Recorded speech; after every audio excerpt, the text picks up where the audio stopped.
ఈ ఓత్ అని మేము ఆల్ఫాబెటికలీ అంటే తెలుగు అక్షరమాల ప్రకారంగా మేము ఇండివిజువలీ ఓత్ ఇవ్వడం జరుగుతుంది.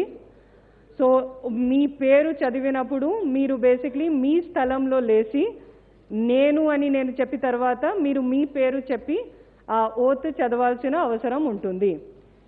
ఈ పూర్తిగా ఓత్ కార్యక్రమం అయిపోయిన తర్వాత ఎన్నికల సంఘం ఇచ్చిన షెడ్యూల్ ప్రకారంగా తదుపరి కార్యక్రమం తీసుకోవడం జరుగుతుంది. So for the benefit of non-Telugu speaking members, I will just give a brief introduction. Firstly, welcome to the special meeting for the election of the mayor and the... Yes. Mic is not working. Mic has been disabled. Please tell. Madam, we have small request and submission. Instead of take individual oath, we request you to take as a group. So this is on behalf of our party. I request you to kindly consider this request. Okay, we will give for the party, we will give language wise. Yes. Miko, So whatever if it is on our party, on behalf of the other party, sure. we request you that to will be considered. We will do it that way. Thank you. Thank you. Madam, we also suggest the same thing. In a group manner, you can conduct Fine. the vote. We will consider it that way. So, to continue, जी जी madam అన్ని party వాళ్ళు ఏ విధంగా అంటున్నారు madam, మేము కూడా దానికి సపోర్ట్గా ఒక గ్రూప్లో చేసుకుంటే మంచిది. Okay, sure. Thank you. So, very briefly, the first part of the program will be oath administration. Hello madam గారు లాంగ్వేజ్ వైజ్గా ప్రతిసారి ఎలాగైతే ప్రమాణ స్వీకారం చేస్తుండో మా సభ్యులు అలాగే 4 లాంగ్వేజ్లు మనకున్నాయి కాబట్టి ఏ లాంగ్వేజ్లో ఎవరు చేస్తారో వాళ్ళందరినీ ఒకసారి మీతో మనవి. తప్పనిసరిగా అలానే చేస్తాము. హౌస్లో ఉన్న ప్రెసిడెంట్స్ ప్రకారంగా చేయడం జరుగుతుంది.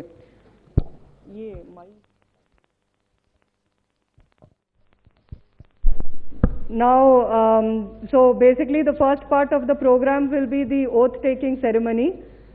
As per the decision of the house, andaru ichina salaha prakaramga memu bhasha prakaramga oath ivadam jarugutundi. So first గౌరవనీయులు కార్పొరేటర్లుకి కోరేది ki మీ దగ్గర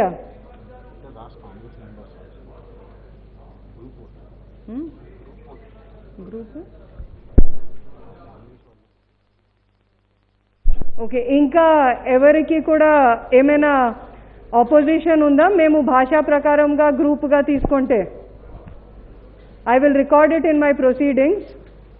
If there is no opposition, then we will go ahead according to the language only.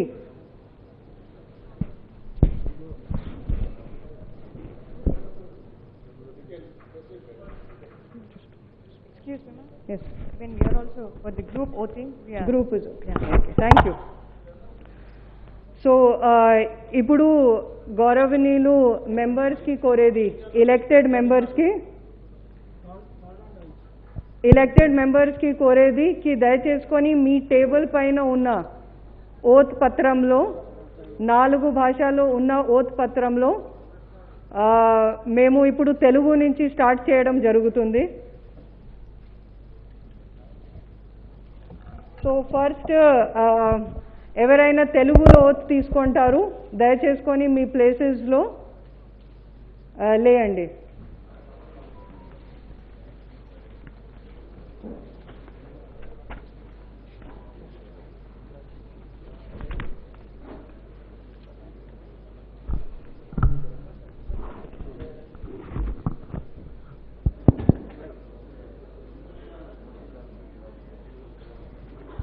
So మీరు మీ పేరు చదివి తర్వాత ఈ oath పత్రంలో ఏమి ఉంది అది మీరు చదవాలి.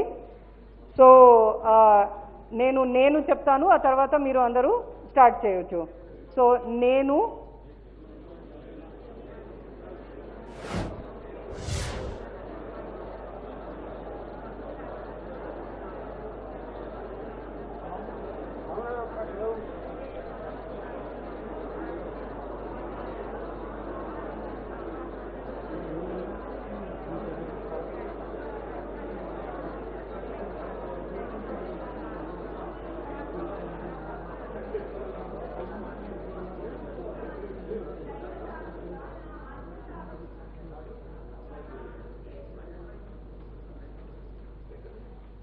Okay thank you. దయచేసుకొని మీ ఓత్ పత్రం పైన సంతకం చేసి రో ఆఫీసర్స్కి ఇచ్చేసేయండి. నా నెక్స్ట్ ओथ उर्दूలో ఇవ్వడం జరుగుతుంది. उर्दू में जो भी ओथ लेना चाहेंगे आप अपनी जगह पे खड़े हो जाइए और मैं बोलते ही आप लोग सब ओथ को लाउडली और क्लियरली पढ़ के शपथ ले सकते हैं.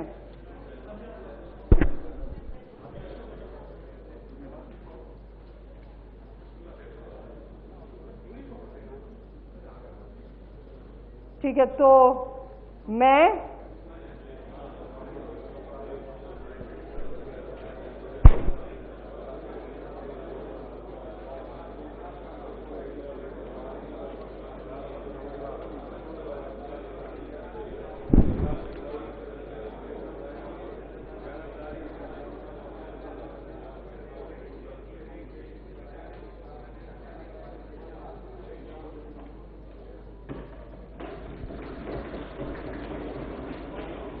Thank you.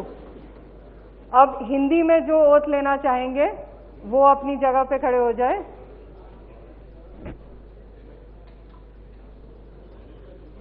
मैं बोलते ही आप शुरू हो जाइएगा. मैं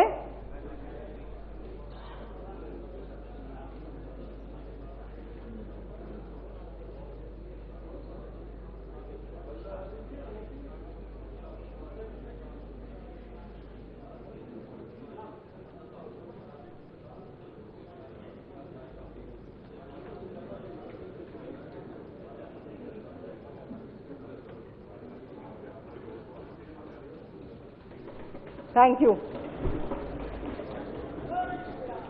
Lastly in English, we will start. Whoever is interested to take the oath in English, please stand up in your places. And after I say I, please continue. I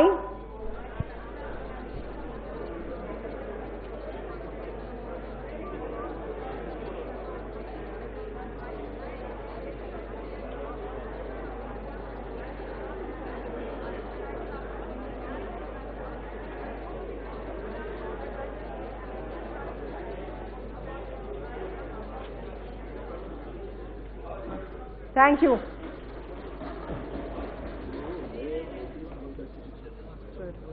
sir అవును sir ఇప్పుడు ఇస్తాము sir 12:30కి start చేస్తాము sir. Sir అది election schedule sir.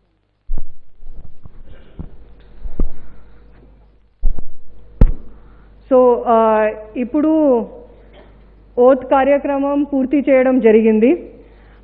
I request all the row officers to collect the signed oath forms immediately and submit it here.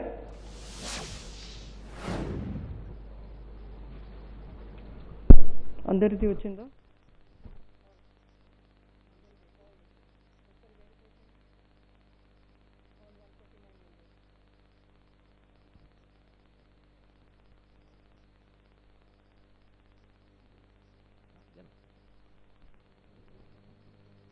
రో ఆఫీసర్స్కి మనవి, గౌరవ సభ్యులందరూ వచ్చారా ఒకసారి చెక్ చేసి వెంటనే అటెండెన్స్ ఇవ్వండి.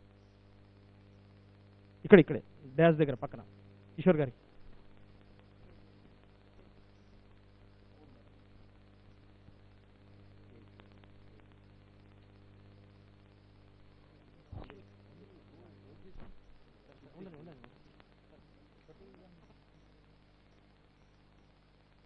రో ఆఫీసర్స్ ఓత్ ఫార్మ్స్ ఇది ఇవ్వండి.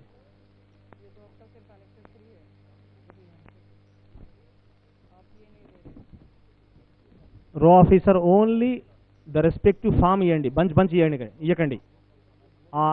ఏ లాంగ్వేజ్లో సంతకం పెట్టారో అదొకటే ఇవ్వండి. రో ఆఫీసర్స్ ప్లీజ్.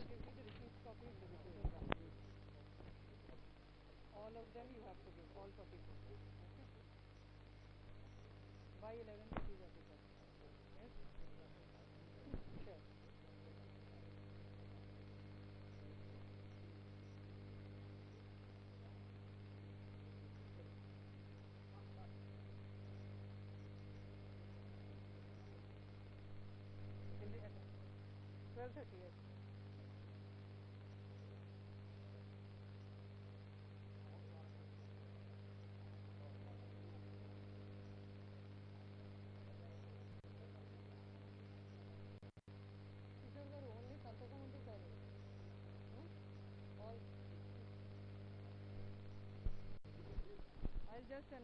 I'll announce. కొంచెం సాయి.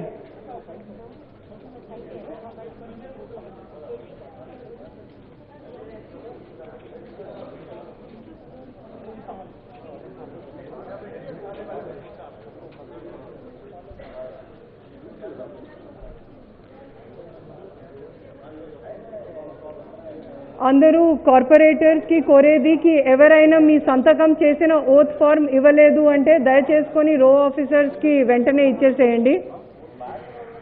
అలానే ఇప్పుడు ఎన్నికల సంఘం ఇచ్చిన ఆదేశాలు ప్రకారంగా మేము మరి ఒకసారి 12:30 మేయర్ మరియు డెప్యూటీ మేయర్ ఎన్నికల కోసం ఈ హాల్లో సమావేశానికి వస్తాము. రో 16 ఆఫీసర్. దీంట్లో దయచేసుకొని 12:20 వరకు మీ సీట్లో వచ్చి కూర్చుంటే మేము తొందరగా టైం ప్రకారంగా కార్యక్రమం స్టార్ట్ చేయొచ్చు. So I request all the members to disperse now for the next part of the meeting which will start at 12:30. Kindly come 10 minutes before and occupy your seats. Thank you.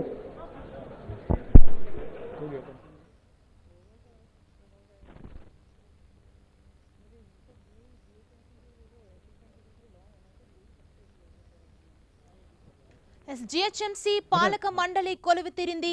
Telugu, Hindi, Urdu, English భాషల్లో కార్పొరేటర్లతో ప్రమాణ స్వీకారం చేయించారు. ఎన్నికల అధికారి Shweta Mahanti Telugu, Hindi, Urdu, English భాషల్లో కార్పొరేటర్ల చేత తాను ప్రమాణ స్వీకారం చేయించారు.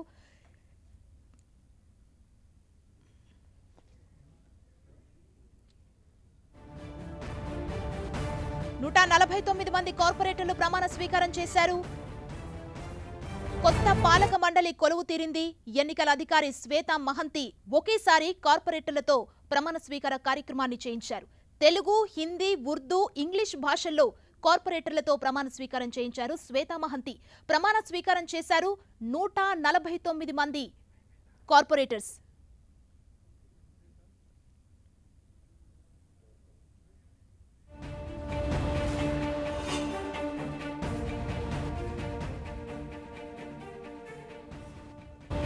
బ్రేకింగ్ న్యూస్ చూస్తున్నాం. గ్రేటర్ హైదరాబాద్ పాలక మండలి కొలువు తీరింది. కార్పొరేటర్లందరూ ఒకేసారి ప్రమాణ స్వీకారం చేశారు. తెలుగు, ఉర్దూ, హిందీ భాషల్లో కార్పొరేటర్లు ప్రమాణం చేశారు. మధ్యాహ్నం 12:30 మేయర్, డిప్యూటీ మేయర్ ఎన్నిక జరుగుతోంది.